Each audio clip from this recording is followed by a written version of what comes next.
All right. Yes. Good evening or good morning, wherever you are in the world. I'm Suloshini Jahanath, and I'm moderating the very first Google's Hangout session of the fourth International Women's Day edition of our Read for Pixels campaign. Through Read for Pixels, the Pixel Project is collaborating with 12 award-winning best-selling authors to raise awareness about violence against women and to raise funds towards the celebrity male role model Pixel Reveal campaign, which aims to raise $1 million for the Pixel Project to keep their efforts to end violence against women alive and kicking. We'll be telling you more about Read for Pixels fundraiser, which has loads of exclusive author goodies a little later in the session. And you can also find out more about the Pixel Project. All you have to do is head on over to www.thepixelproject.net. Today, we have a very special guest, a live discussion and Q&A session with the fabulous, amazing fantasy author Lynn Flewelling. Once upon a time, in the magical wilds of Maine, there was a little girl who would someday be known as Lynn Flewelling, who could not stop pretending. When she grew up, she pretended her way into the NIGHTRUNNER series and the Time You Try It, and all was well. Lynn's work appears in a dozen languages, and born in northern Maine, Lynn is happily transplanted in Redlands, California, with her husband and too many animals. The fabulous Lynn has also very, very generously donated some goodies to the stash of author goodies we have up as perks for donors at the Read for Pixels Rally Up fundraising page. She's donated a 130-minute Skype call, one extremely exclusive NIGHTRUNNER's goodie bundle, which includes her copy of the Archer's Craft, complete with her hand annotations over the years. This is her favorite research book on archery, and in her words, Alex's soul came from this book. And it's out of print, so you're not going to get it anywhere else.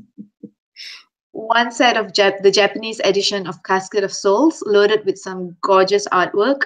You can't get these anywhere outside of Japan, and trust me, Lynn just showed them to me. They are awesome. And you also get a really cool NIGHTRUNNER's bookmark. Every single one of these will be signed and personalized by Lynn for one generous donor in the US.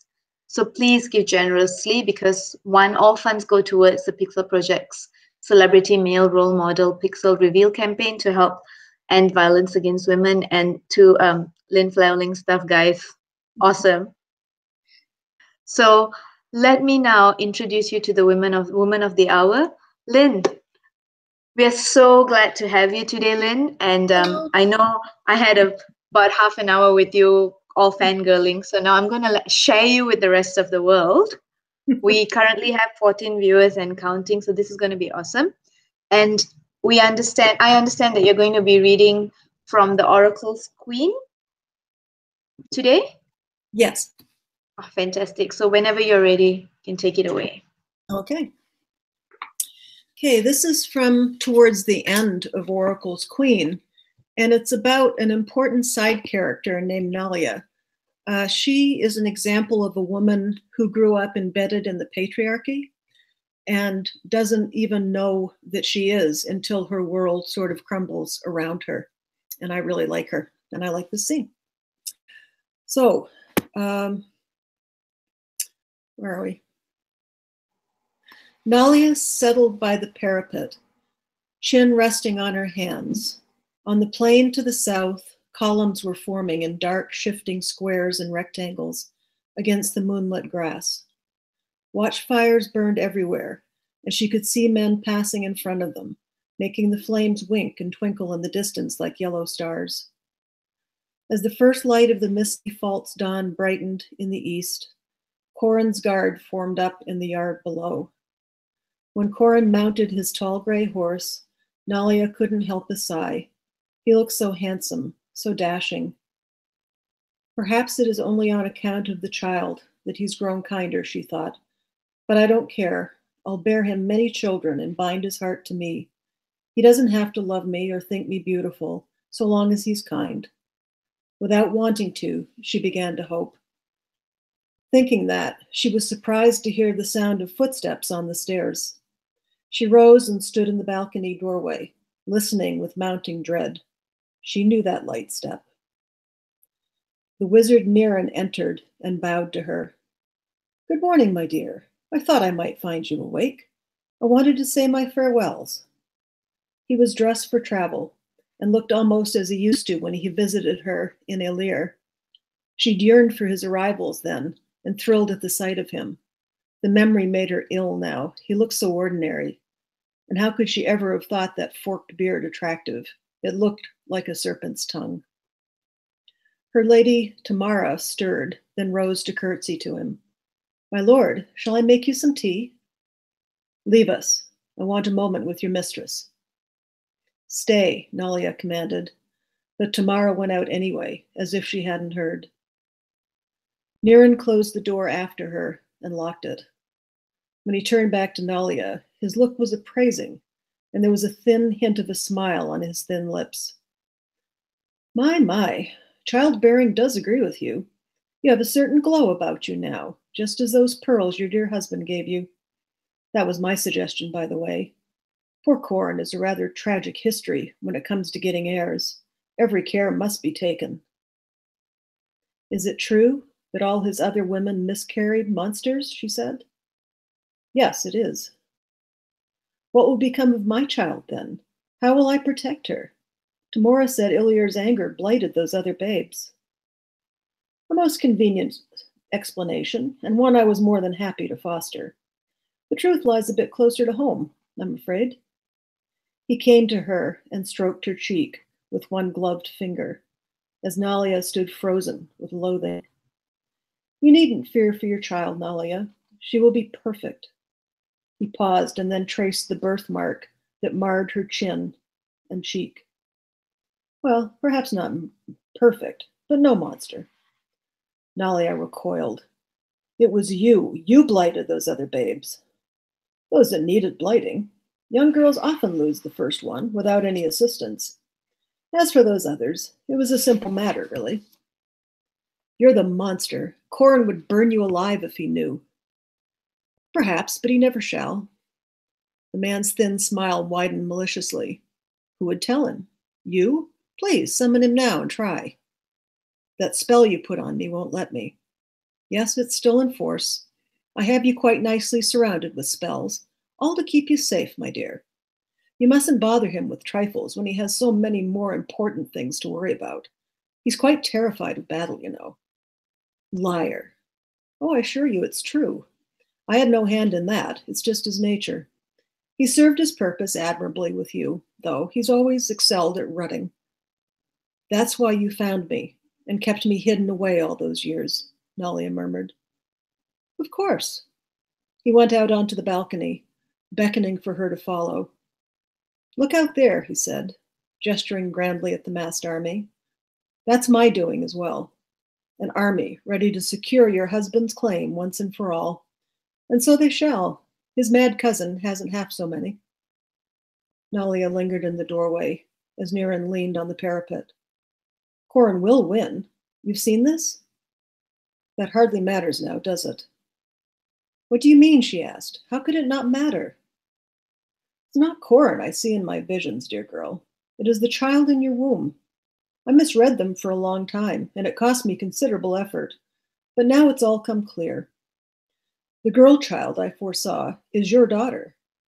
As it is, the people must now choose between a usurper king, damned by Ilir, or a mad girl spawned of necromancy." "Girl? Prince Tobin, you mean?" "I'm not entirely sure what Tobin is, nor do I care. No one can contest the true blood and true form of your little daughter when she arrives. She's of the purest royal lineage." "What about my husband?" Nalia asked again, as cold fear crept over her. "How can you, of all people, call him usurper?" "Because that's what he is. You know the prophecy as well as I do. Corin and his father before him were useful placeholders, nothing more. Scala must have her queen, and we shall give them one." "We," Nalia whispered, through lips suddenly gone dry. Niran leaned over, watching the activity below with evident amusement. "Look at them down there, bustling around with visions of victory. Corin thinks he'll rebuild Arrow. Already he sees himself playing with his children there." Nalia clung to the doorframe as her knees threatened to give out. You think he's not coming back? The sky was much brighter by now. She caught the sly, sidelong look he gave her. I have missed you, Nalia.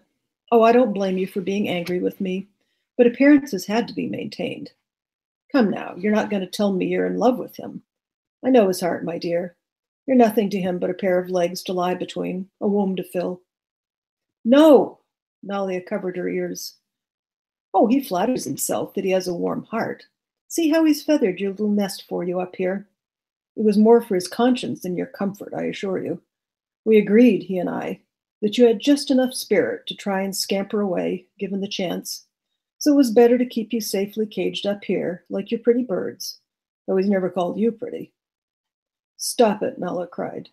Tears filled her eyes, blurring near into a dark, menacing shape against the sky. Why are you so cruel? He does care for me. He's come to care for me. You have come to care for him, you mean? Well, I shouldn't be surprised. You're young and romantic, and Corin's not a bad sort in his way. But I'm sorry you've become attached to him. It will only make things worse in the end. What he's saying. Nalia could hear Corin greeting his men and calling out orders. He sounded so happy. You should take a good look at him now, while you can, my dear. He's not coming back. Darkness threatened to close in around her. He's done his part, though unwillingly, Niren mused. Think how cozy it will be. You, the mother of the infant monarch, and me, her lord protector. Nalia stared at him in disbelief. Niren was waving at someone below. Perhaps Corin had looked up and seen him. She imagined Corin trusting Niren, as she had. She imagined her life stretching out in front of her, a voiceless pawn in Niren's game, silenced by his magic, and her child, her little unborn daughter, looking up into that false face. Would he someday seduce her too? Niren was still leaning on the parapet, one hip hitched up on the edge, as he waved and smiled, that false, empty smile.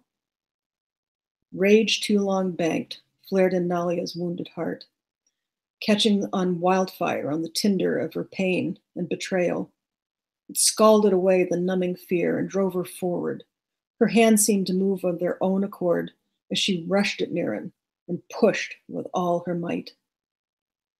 For an instant, they were face to face, almost close enough to kiss. That false smile was gone, replaced by a wide-eyed look of disbelief. He clawed the air, catching her by the sleeve as he tried in vain to pull himself back from the tipping point. But he was too heavy for her, and instead dragged her over the edge with him. Or nearly so. For an endless instant she hung over the edge and saw Corin and his riders there below, their faces pale ovals with open mouths. She would land at Corin's feet. She and her child would die there in front of him. Instead, something caught her and pulled her back from the brink. She had one last sight of Niren's disbelieving face as he fell. Then she tumbled back into the balcony and lay there in a quivering heap, listening to Niren's brief, truncated scream and the cries of those who saw him fall. She remembered him saying, I have you quite nicely surrounded with spells, all to keep you safe, my dear. Nalia let out a disbelieving laugh. Trembling, she rose unsteadily and peered back over the parapet. Niren laid sprawled, like a child's rag doll, on the paving stones. He landed face down, so she could not see the look of dismay that was still there. The end. Okay, now what? Ah, fantastic. Sorry, I was reading the book too while you were reading.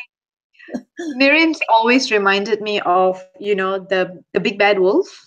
Yes. In Little Red Riding Hood. So my personal opinion, obviously, is that he met his fitting end, and it was actually really great. It felt very empowering to see Nalia finally act for herself and her child.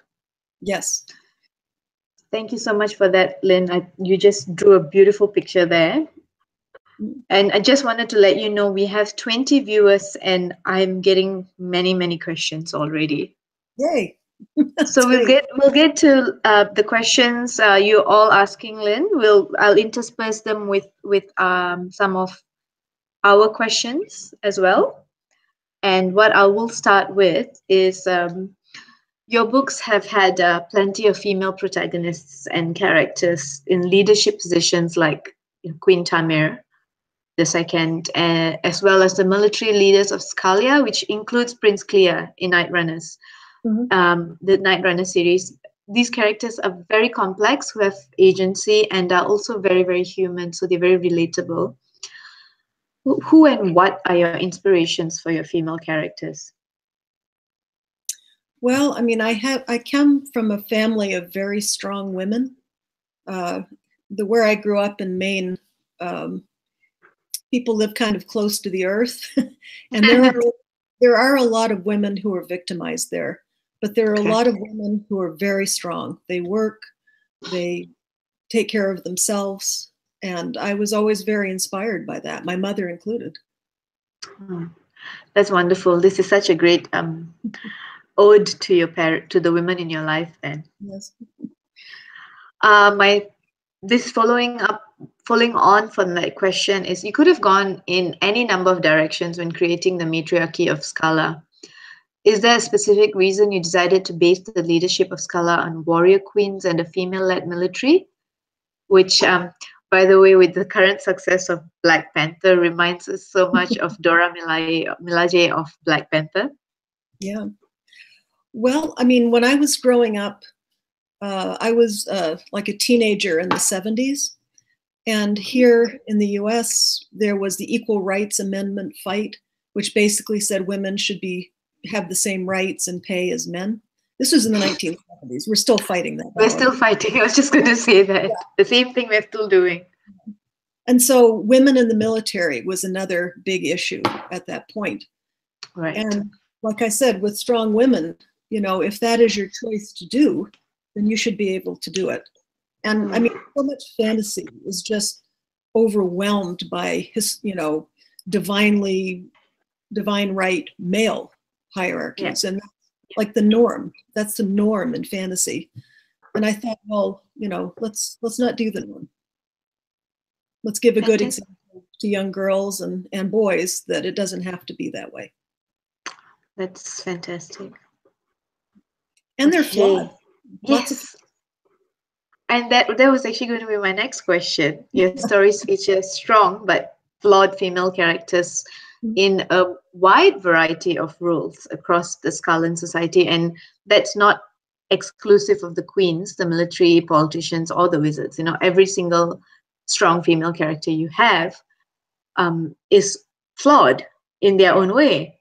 And so for me, this makes them very interesting and very human.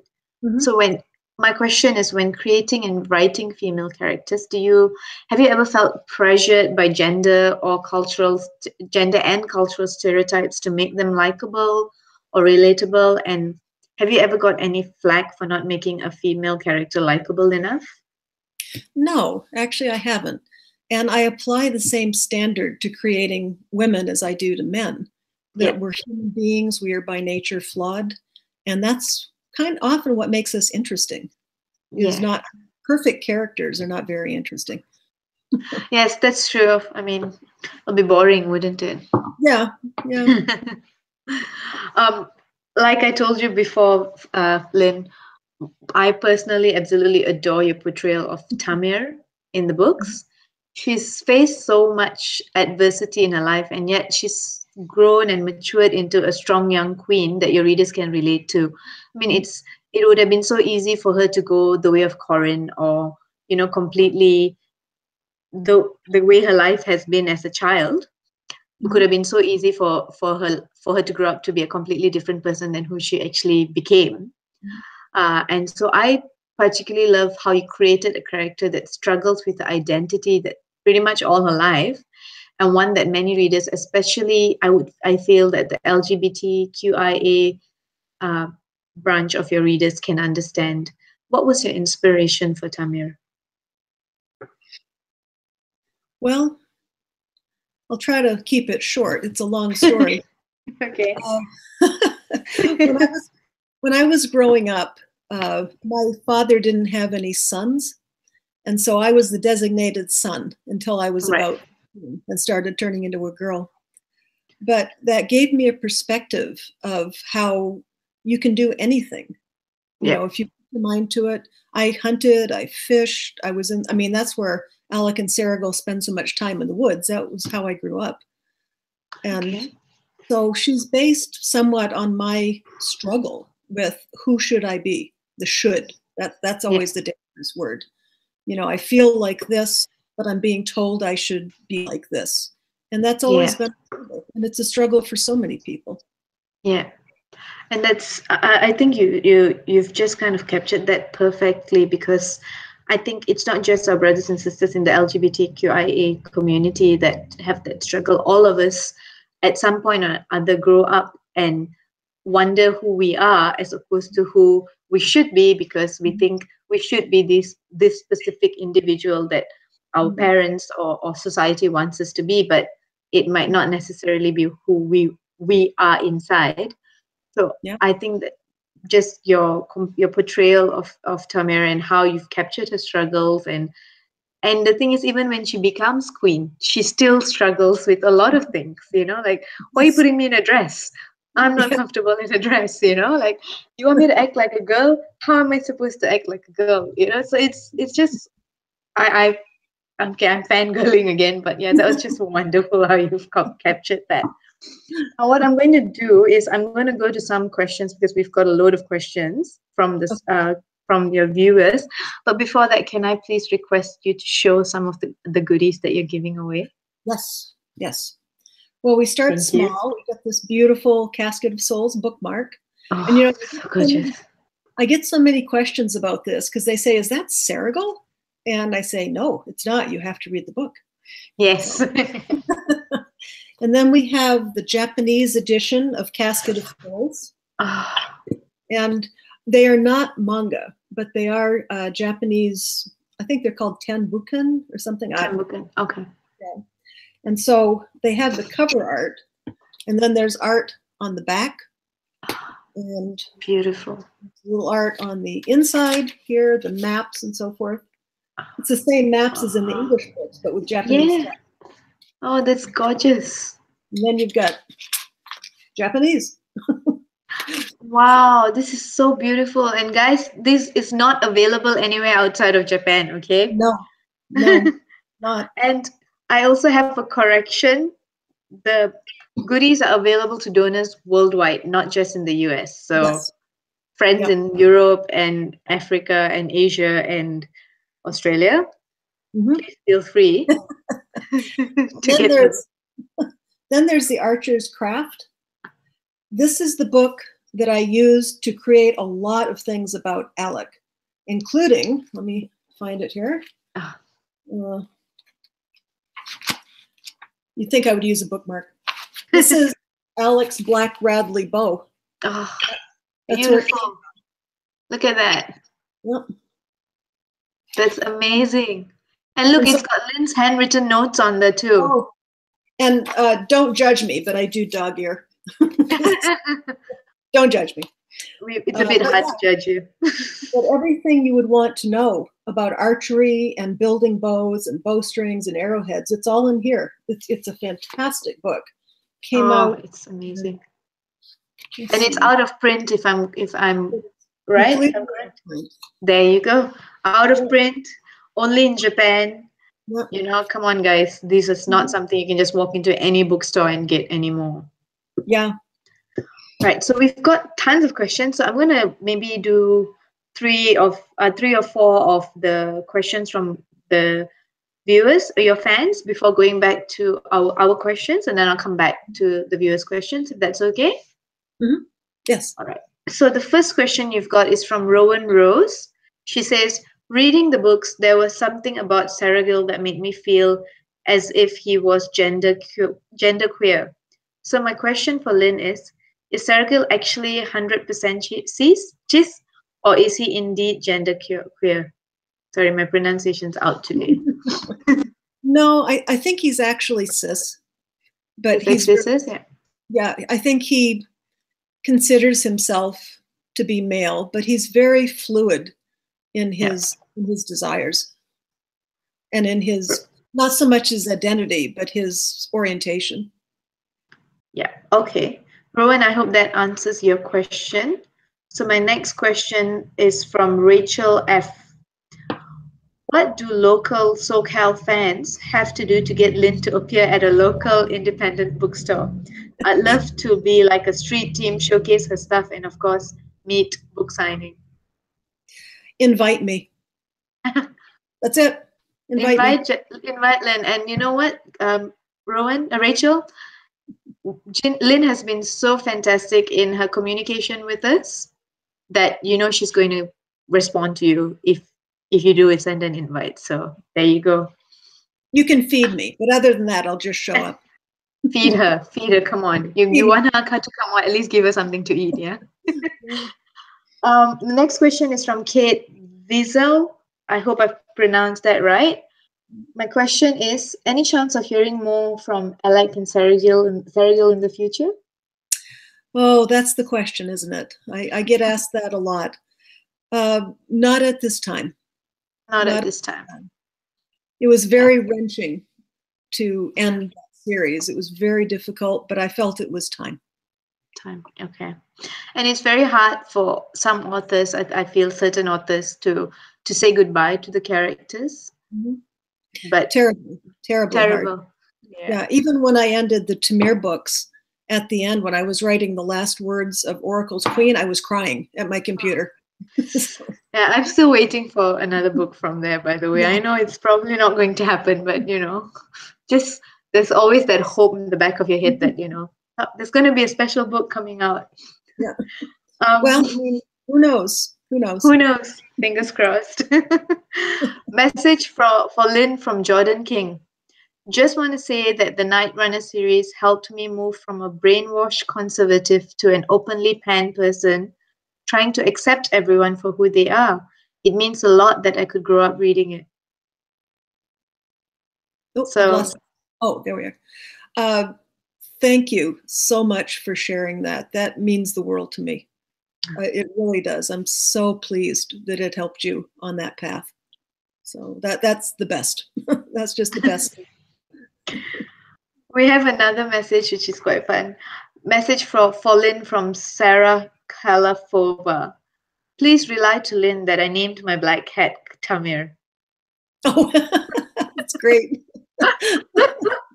So there you go. You're influencing people left, right, and center, Lynn.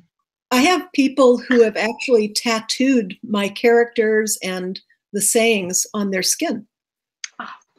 Well, I was going to do the same thing as well. I was going to do it, then I found out I was pregnant, so I couldn't. So no. Maybe at the end of this year, it's like a gift to myself. Yeah. So I'm going to move on to the next question from the Pixel Project. Don't worry, guys. I'll come back to yours as well. I promise. And so, Lynn, the male-female relationships in your books are pretty equitable, and it's interesting to note that this seems to go hand in hand with the fact that women's sexuality, which includes taking younger husbands and being single mothers, and LGBT people are not demonized at all in the NIGHTRUNNER world. Mm-hmm. Do you think the same principle would apply in the real world, that the destigmatization of women's sexuality and the full acceptance of our LGBTQIA sisters and brothers would translate into gender equality? I think it will still be a fight.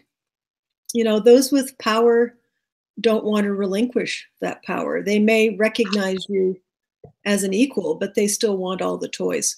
So yeah. I think the fight continues. The fight continues.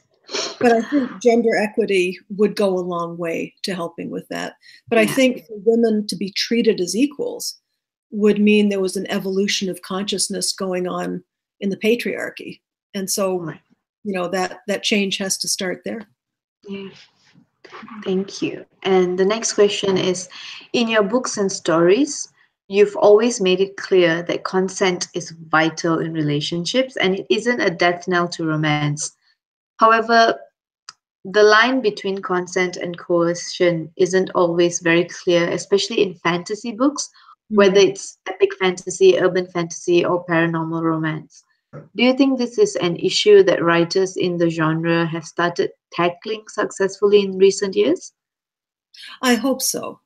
I hope so. There are tropes of, I'm going to force you and then you fall in love with me, which is so sick. I But know. I think it comes out of a history where women in the real world were taken as prisoners, as spoils of war, and had to work within that awful system. So I think it comes out of our history. But it has to go. Rape is rape and consent is consent. Consent, that's right. And that's not just in fantasy. If you look at some of the historical romance books and just I grew up reading fantasy and romance, and there's always that the Highlander's wife, or the Highlander's bride, or this guy comes in and kidnaps the girl and forces her, but at the end of the day it's all good. So, and that seems to be the message that we are sending out when we read those books, that it's okay. And I'm so glad that in your books it's very, very clear. No means no. All right, I'm going to go to a fan's question here. Jeremy Auden asks, does Lynn have any plans to revisit Tamir and Key? I'd love to know more about what happened later on in their lives. Maybe.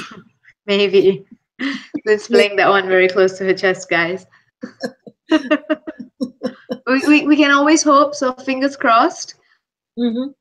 There's a lot to be told there. I think a lot of it was told by Searle in his long historical yarn. That's right. So and it was framework.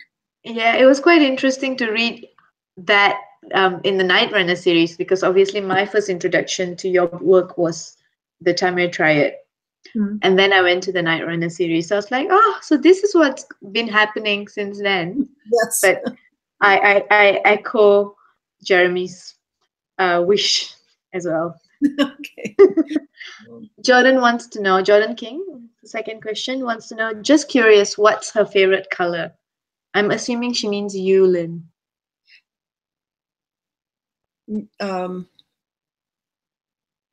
Wow.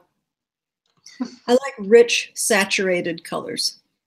Reds and blues and like the really jewel toned style colors. Not pastels. Not pastels. No. You don't strike me as a pastel lady as well. All right, guys, I'll come back to your questions. And we'll go to the next pixel question. Lynn, stories are one of the most powerful ways of bringing about change. In your opinion, how can authors strike a balance in their storytelling between raising awareness about violence against women, telling an engaging story without it, turning out into being something pedantic or preachy? The first job of a writer is to tell a good story with believable characters. I think if you start with that and don't try to make the book a soapbox for your political views, you kind of sneak it in there. And I mean, some books are very much about that. And my books were not about, the patriarchy and holding women down. It was just, that was the context of the world. And so instead of, all the conversations being around that or being about Searle and Alec being lovers or anything else, it just is. It just is.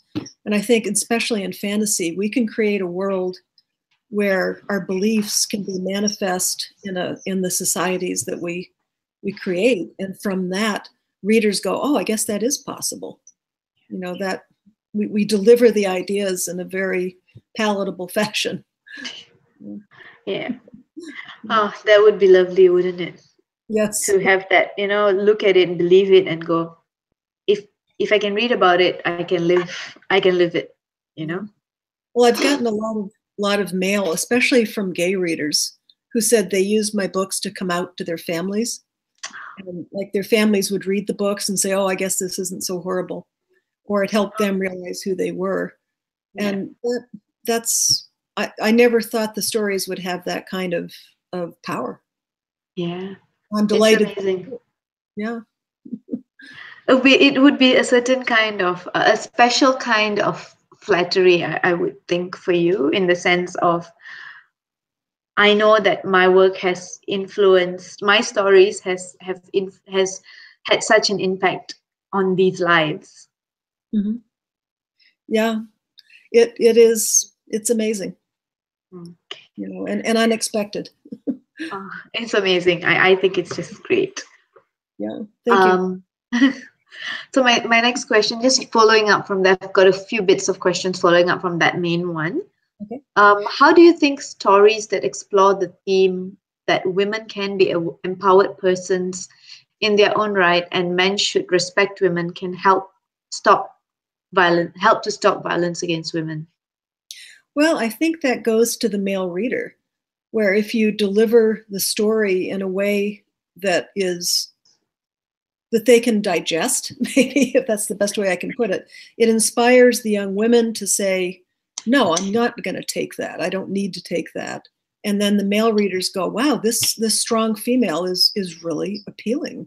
You know, this is somebody that is my equal, that I could have that relationship instead of looking down on or feeling like they have to take care of or anything like that.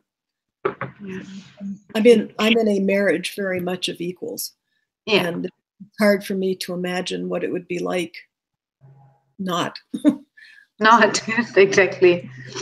But a lot of us grow up or are in relationships where one gender, one partner takes on a lot more than the other because of gender stereotypes. Mm-hmm.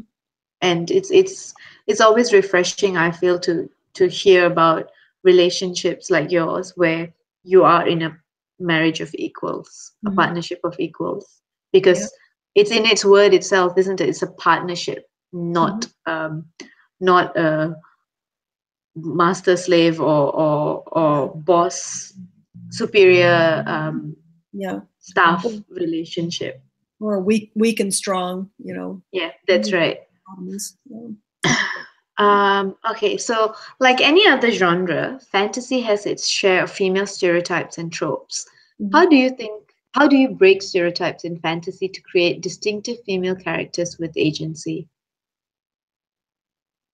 Well, that's what I wanted to do with the female military. Okay. Back when I was reading fantasy in the 60s and 70s, if you had a strong male character, she was what we would call a man with breasts.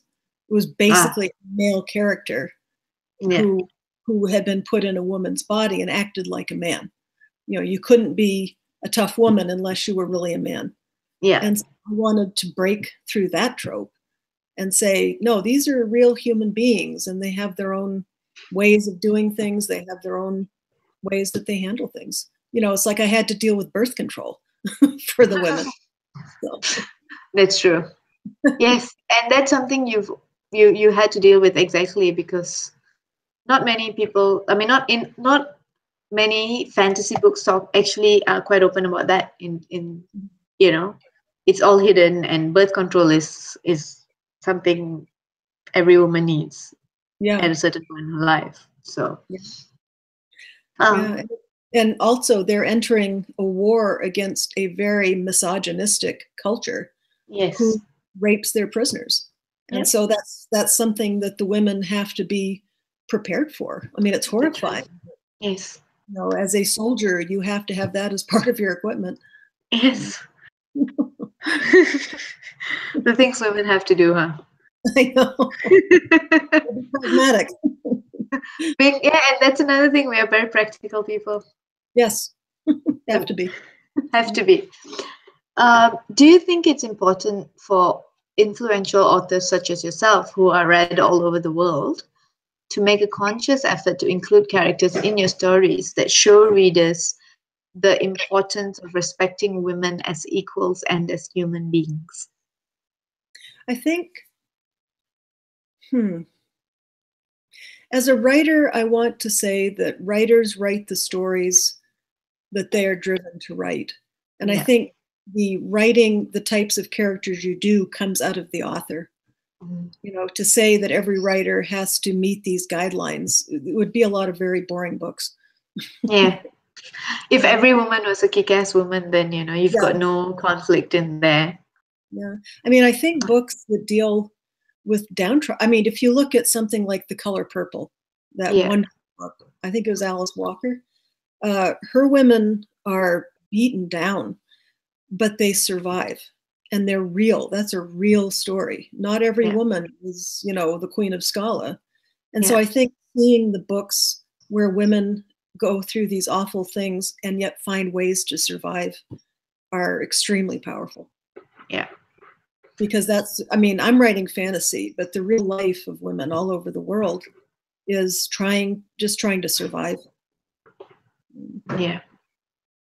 So following from that, Lynn, in your opinion as a novelist, as an author, how important is it, do you think, to have strong female characters, not just in novels, but in pop culture as a whole? And why do you think that? I think it's crucial. I think it's absolutely crucial. I went to Wonder Woman. I'm not a big comic book fan at all, but I wanted to see that movie. And I actually had tears in my eyes through much of that movie to say, this is a woman who is so strong. But she doesn't lose her femininity, but she doesn't use it as a weapon, you know, and time and again, she's told, you can't go in that room. You can't go over that ridge. And she just goes, I'm gonna, I'm going. Get out of my way. I've got to do what I've got to do. Right. I mean, there was no argument. She just sort of brushed them aside and did what she was going to do.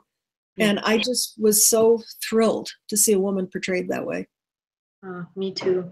I'm a huge Wonder Woman fan. In fact, I did my dissertation, my master's dissertation on basically Wonder Woman and Greek mythology and feminism.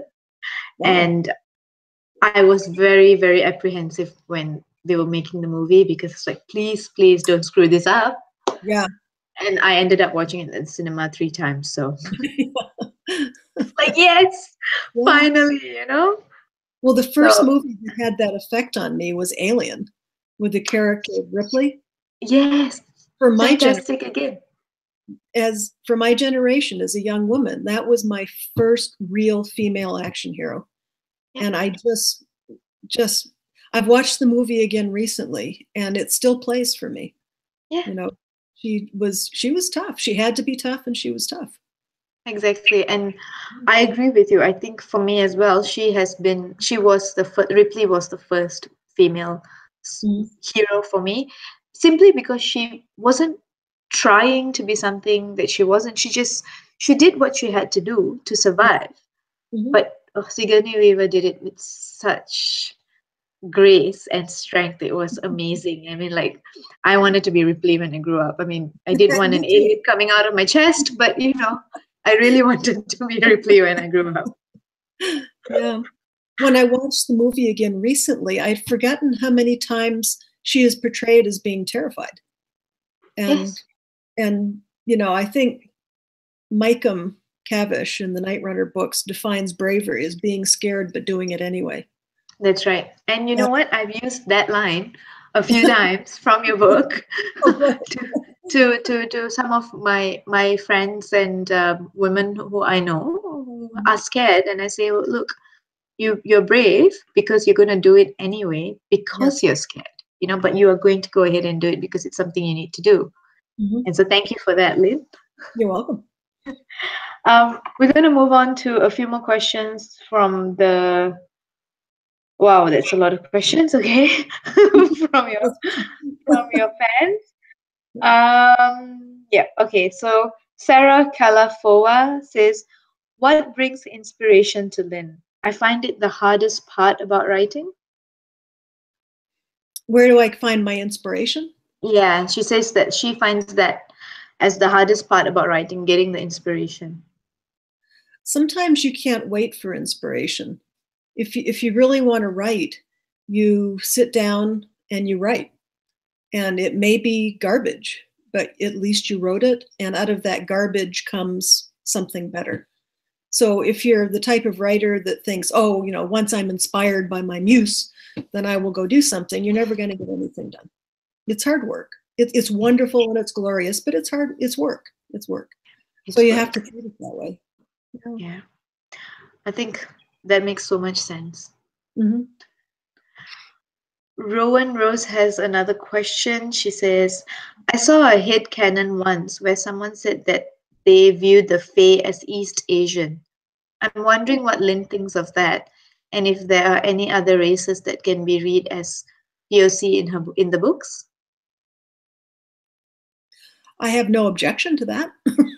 I think I would love readers of every culture to be able to see themselves in the characters. I mean, let's face it, fantasy is very, you know, heteronormative, white dominated. And I tried not to be overly specific about a lot of races, but I mean, like in the Bone Doll books, yeah, the mountain people that Lel came from, those are people of color, and they are. And the Oran Fae are their own race, and so you can picture them as East Asian or anything, but they're not human. They're something else. Something else. So I think I mean, when I started writing those books, I was very young, and this was back in the 80s, and a lot of consciousness hadn't been raised. But as I write more and more, I try to be more cognizant of diversity. Yeah. So. Oh, that's great. I hope that answers your question, Rowan. Sarah has another question. Okay. She asked, can Tamir be interpreted as trans or genderqueer? Absolutely. Yes. Absolutely. Yes. Absolutely. That was my intent. So. Okay. Liz F wants to know about, she says, I'm curious about her perspective on POC in her NIGHTRUNNER Tamir world. Okay. I'm not sure what I don't get the question. What is my what? She just wants to know about, actually, I'm not sure what POC is either. I'm just going to very quickly Google what that means. I'm assuming it means people of color. Oh, yes. POC, people of color. That's. So she's saying, she's curious about your perspective on people of color in your NIGHTRUNNER Tamir world, but you kind of just answered that already in the previous question. Yeah. So Liz, I hope that answered your question. I'm going to take one more and then we'll go back to our questions. She's just Miss Fiona Davidson has said that she loves the strong female role models that you write, and she has already hooked her nieces already. Good, thank you. And sorry? I said keep spreading the word. Keep spreading the word, that's right. So we'll come back to the rest, guys. I know you all have lots more. I will get to all of them. Mm-hmm. So, Lynn, during your recent AMA on Our Fantasy, you said, I think I came out of the womb of feminist in 1958. Yes. I was blessed with a strong mother and grandmothers. There are a lot of strong women in Maine and a lot of women and children suffering from DV too. And you currently work as a psychotherapist in private practice, specializing in sexuality, gender, and women's issues. Yes, I do. That's fantastic. Can I just say that? Thank you. So the questions are, could you just tell us about your experience and how it's influenced your work over the years? I think I attract clients based on the interest that I had in the books. I work with a lot of transgender clients. It's one of my specialties. Mm-hmm. And I also bring in a lot of women who have been in, there's a metaphor I use. It's called the frog in the pot. Frog in the pot. Frog in the pot. She just sits there in the water. And if you slowly turn up the heat, she doesn't know until it's too late that she's cooked. Yeah. And that's the way it is for a lot of intelligent, educated women and women who don't have a lot of advantages, that they go into these relationships with men who turn out to be abusers, but they get so gaslighted in the process. And so love being able to work with women and take away those blinders that they've been given and saying, no, you're right. That man was abusing you. And no, you weren't wrong for leaving. But there's so much guilt around that. And so that's a very special part of my work for me. Okay. This just follows on to that. Could you tell us a bit about your work as a psychotherapist and if it has developed the way you approach sexuality, gender, and women's issues in your stories? And we understand that you are working on a new book at the moment. Yeah. Are those two separate questions? That's part of that question. I've just kind of tagged that on. If you're asking whether there is alternative sexuality and representation in the new book, the answer is absolutely.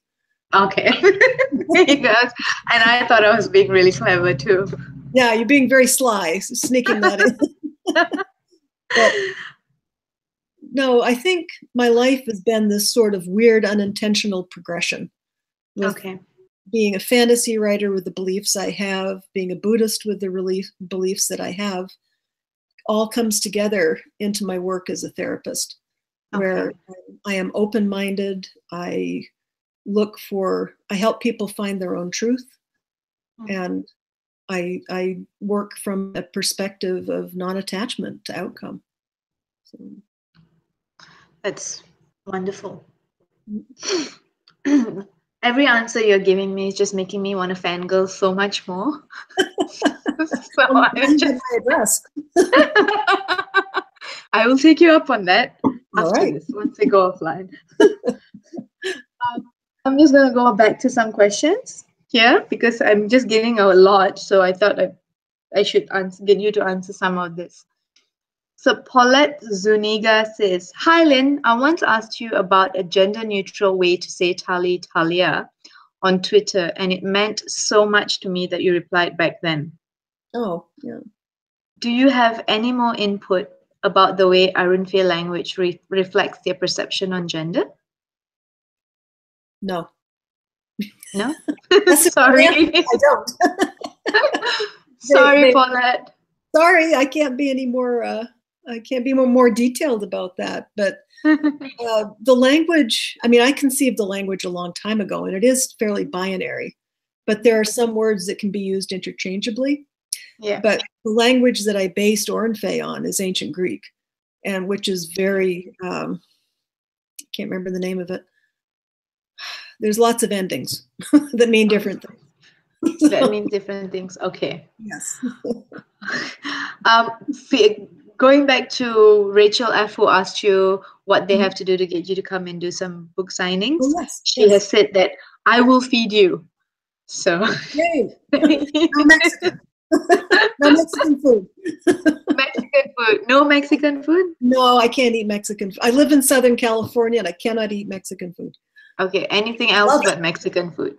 Yep. Sushi's good. Sushi's good. There you go, Rachel. Sushi's good. Sushi's always good. Sushi. So Liz F has just, she has a side note.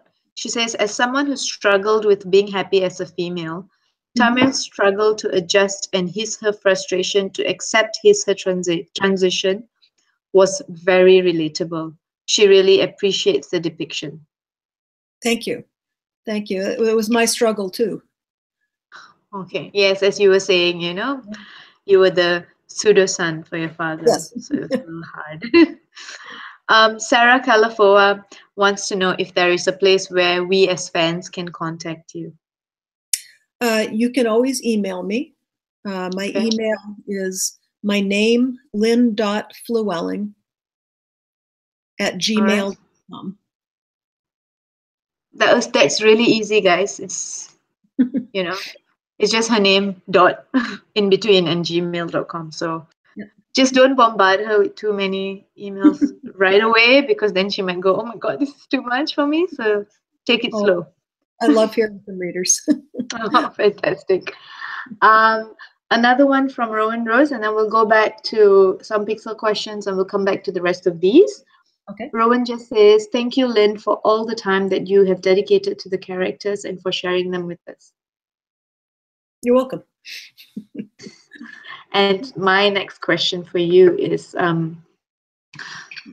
geek culture in general, which includes science fiction and fantasy, has had its share of critics saying that it's still too male-dominated despite a rising number of prominent, well-respected, and well-known female authors. Plus, there's still plenty of hostile, misogynist, and sexist behavior by male geeks towards female geeks. Yes. What do you think needs to be done to make geek culture as a whole, whether it's comics or gamings or books, more welcoming for women and girls? I think, let's see, how can I do this without insulting anybody? I think comics and science fiction in particular, most of the fans for a long time were men. Yeah. And then I think some of them have not liked sharing their sandbox with us. But I'm thinking of things like Gamergate, where and the sad puppies and all these very malicious people who go after women game designers, women authors, and all that. And to me, that's part of the whole zeitgeist of where we are right now, is this polarized, not all men are unhealthy, but there is an unhealthy segment which has power and which is very vocal. And I mean, they were doing that. The female game designer, they were like posting her personal information all over the place. She was getting death threats. I don't understand that. I mean, what difference does it make if a woman is designing a game? But in the minds of these types of men, it's just like horrible. I don't get it. I don't get it. But it's a very real threat. And so, and in the Wild West that is the internet, there's very little that people can do to police it. Yeah, I think that kind of covers what a lot of people do feel, that there needs to be a way, but how do we do it without, how do we do it holistically? I guess the word would be. I think women have to establish their own companies and their own businesses. And if there are men who want to work in their business, that's fine. But we have to make our own tribe, our own island, where we are. Yes, we have to be the Amazons in our lives. We do. You know, and it's just the way of the world. You have to. I mean, women cannot expect anybody to give them power. If somebody gives you power, you don't have any power. We are powerful, and we have to claim our power. So, and I feel very strong about that. When I work with a therapist, I work at empowerment. So, those are words to live by. Honestly, we have to claim our own power, and I completely agree with that. Mm-hmm. If you wait for someone to tell you and say, well, look, you're a strong woman, that may never happen. You have to tell yourself you're a strong woman, or you're a strong person, and move on from there. Yes. My next question for you, Lynn, is parents are usually the most influential role models in a person's life.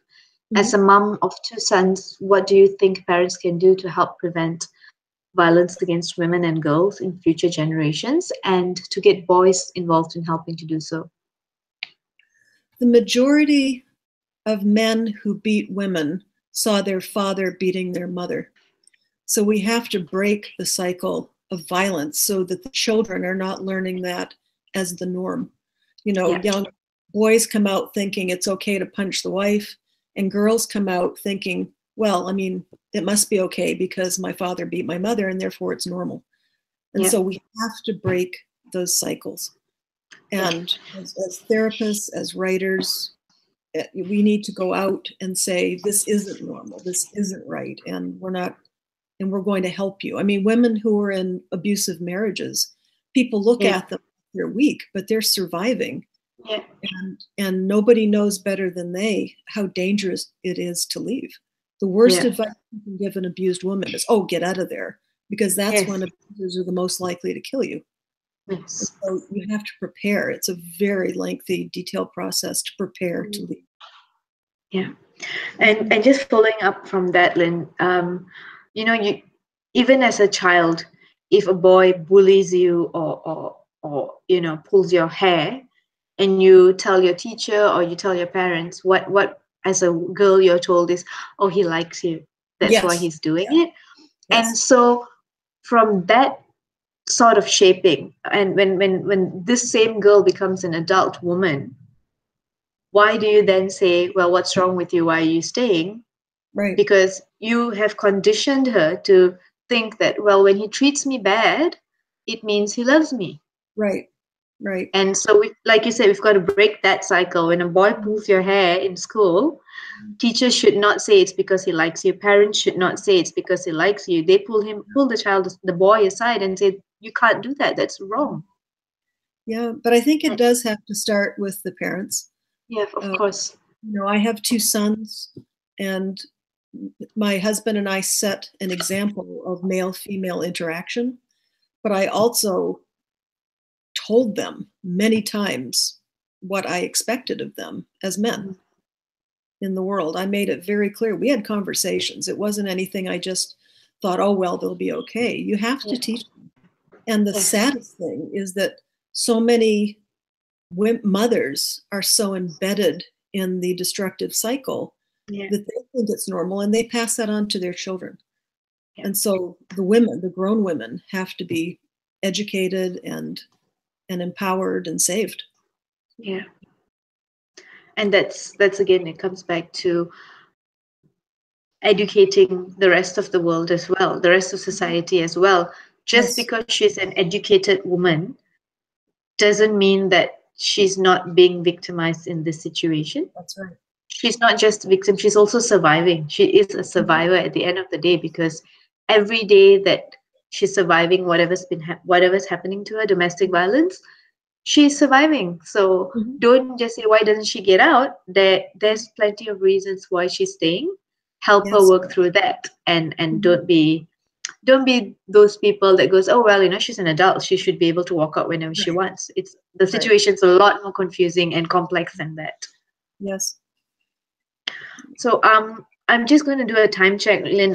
It's actually already an hour into our session.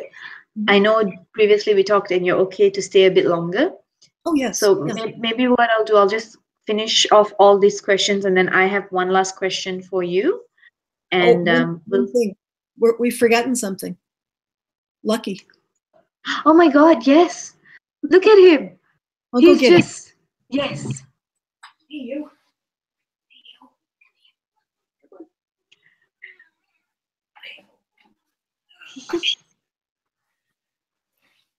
This is Lucky. Say hi, Lucky. Hi, Lucky. Now, Lynn, do you want to tell us the history of Lucky a little bit so everyone knows? The history of him being the descendant of Senegal's cat? Yes. There you go. You did that really quickly. Great grandson. Whoops, there you go. That's Lucky. That's Lucky. Lucky's grandfather. Great grand. Lucky is the descendant of the cat that influenced Lynn when she was writing Sarah Gill's cat. Yeah. So you've just met that cat's descendant. Isn't that cool? That's like so cool. And you should have seen him earlier, guys. He was just kind of doing his own cat thing while Lynn was talking to me. It's really fun. So I'm going to go back to some of their questions, and then I'll end it with my last question for you. So Liz F just wanted to say it's fine if you don't ever get back to Night Runner. What you've given us already is so wonderful. Thank you. Thank you. And Amanda Reynolds Gregg would like to know, other than the Bokthersons, do you have a favorite Iron Fae clan and why? Wow. What a good question. I've never been asked that before. I can't remember the name. Sorry, Lucky. I can't remember the name of the clan, but it's the ones where it was the same-sex pairings and doing those very sensual romantic dances. Mm-hmm. I cannot remember the name of that clan, but I had a lot of fun creating that. Okay. I can't remember the name either. Yeah. Well, there's 9 million of them. I really overextended myself on names. Well, you were creating a completely different race, and Yes. so obviously. Yeah. Okay, Rowan Rose again has another question. She says, speaking of Tamir, is there any chance we might ever get a story about Thero and Clea's daughter, Tamir? I feel like she would be such a badass and dynamic character. Maybe. Maybe. There you go, Maybe. guys. And that's all Lynn's going to say. Jeremy Auden wants to know when is the sweet spot for communicating with dragons, i.e., old enough that they can clearly communicate, but not so old that they just want to sleep. Well, you have to be careful of the young ones, because the young ones haven't developed a mind yet, and they'll just eat you. So if they can talk, you're probably safe. Before they can talk, you're in trouble. So run. If they can't talk, run or hide. Kate Bizzle just saying that she's so glad to hear that you are thinking of writing again, no matter the series or new project. And Liz F also would like to know. She said, "While we've spent time in many different cultures throughout the Night Runner series, we've not seen much of the Zangati. What is Zangat like?" Well, it's in the original. My original inspiration many years ago was probably the Silk Road cultures. Okay. Yeah, I think that kind of mix and of cultures and the motion and the trading and that sort of thing. I guess that's what I based them on originally. Okay. My next question. Let me just pull that up. I seem to have scrolled a bit further down. Oops. Okay. Yeah. Jeremy Auden. Who published the Japanese version? I have the good fortune of living here, but I've never been able to find it. Really? So get it from us, Jeremy. Come on. It's Chukaran. Chukaran. Probably not saying that right. Oh no, it's pronounced. It's spelled CHUOKORON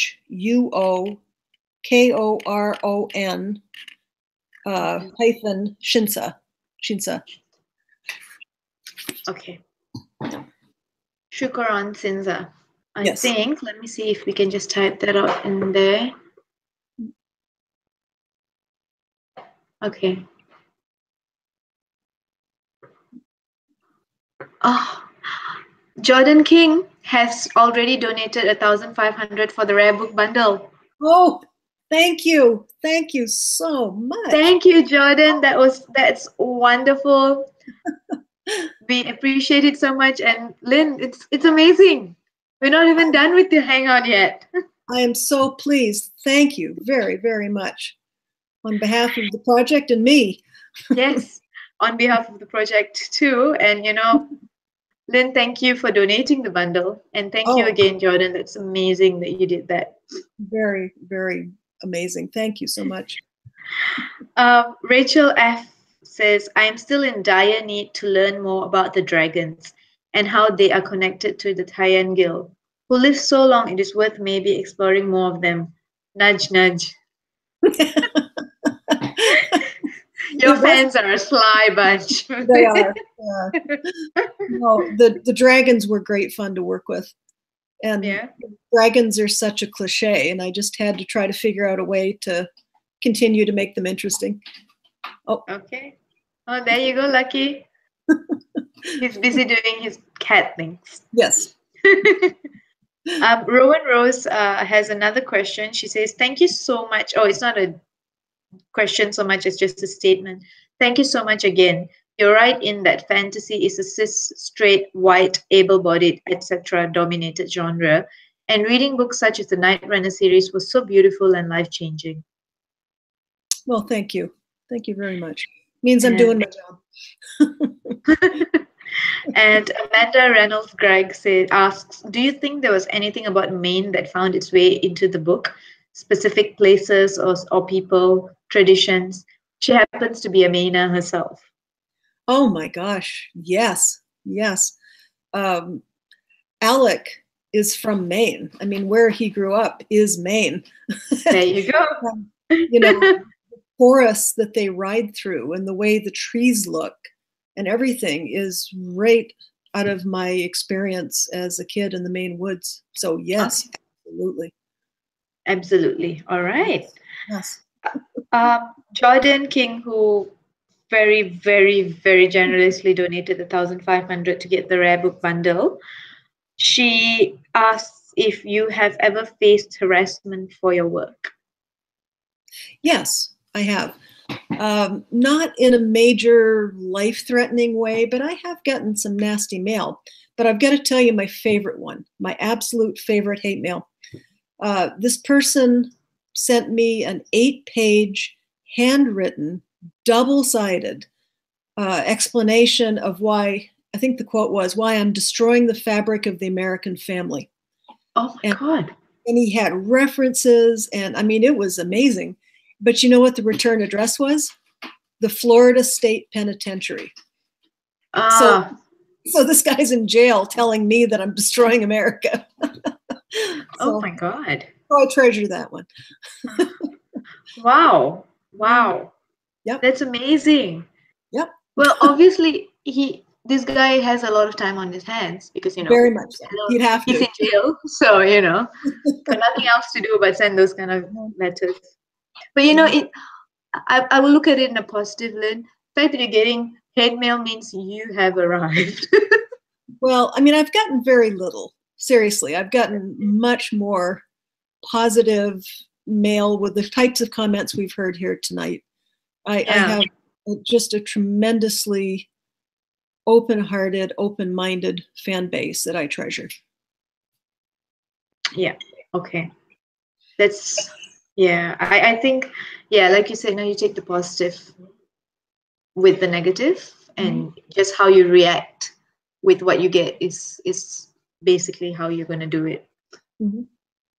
So I have one, Jordan says, I know you said thank you to Jordan for donating to get the dry book bundle, but she says thank you so much for donating the bundle for this cause. My great pleasure. My great pleasure. And we thank you obviously as well. I'd like to thank you multiple times. Have me back, I'll find more goodies.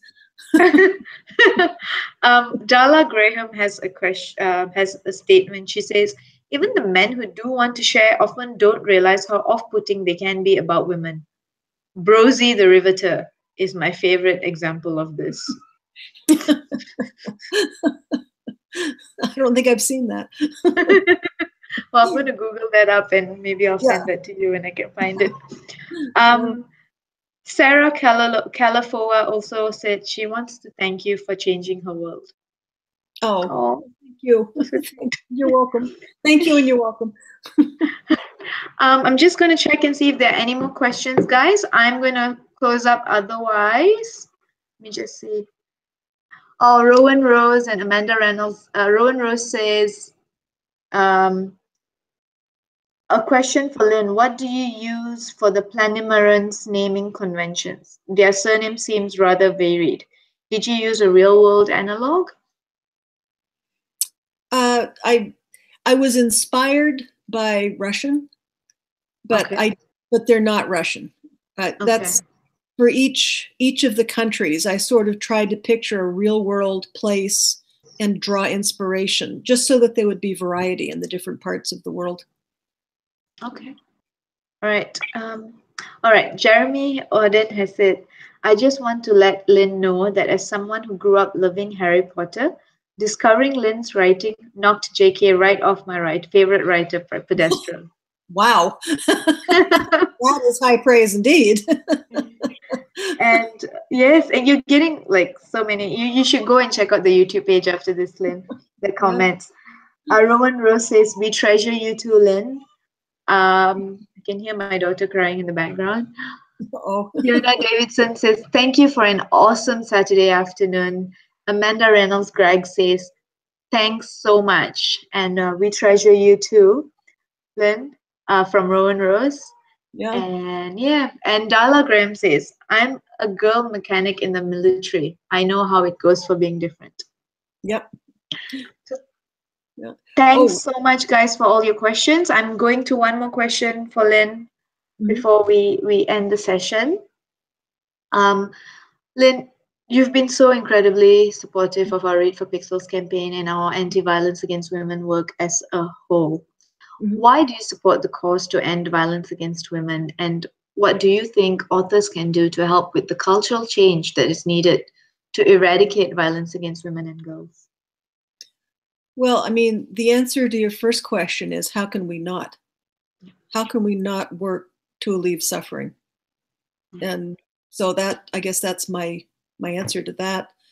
As writers, we need to keep showing examples of what can be, of what should be, and hoping to inspire not only women but men to say, "Oh, I guess that is the way things are."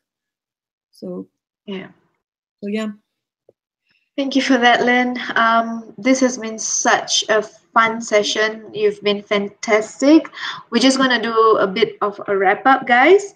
I know we know that Lynn's very, very exclusive Night Runners goodie bundle has been snapped up by Jordan. Thank you again, Jordan.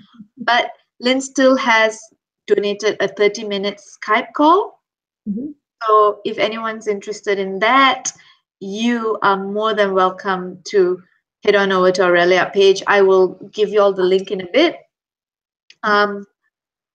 I do want to say thank you to everyone for attending and being such a great audience. I think you guys have been, I've been doing this, I have been moderating these sessions for about 4 years now, and this has been the most fun session I have had.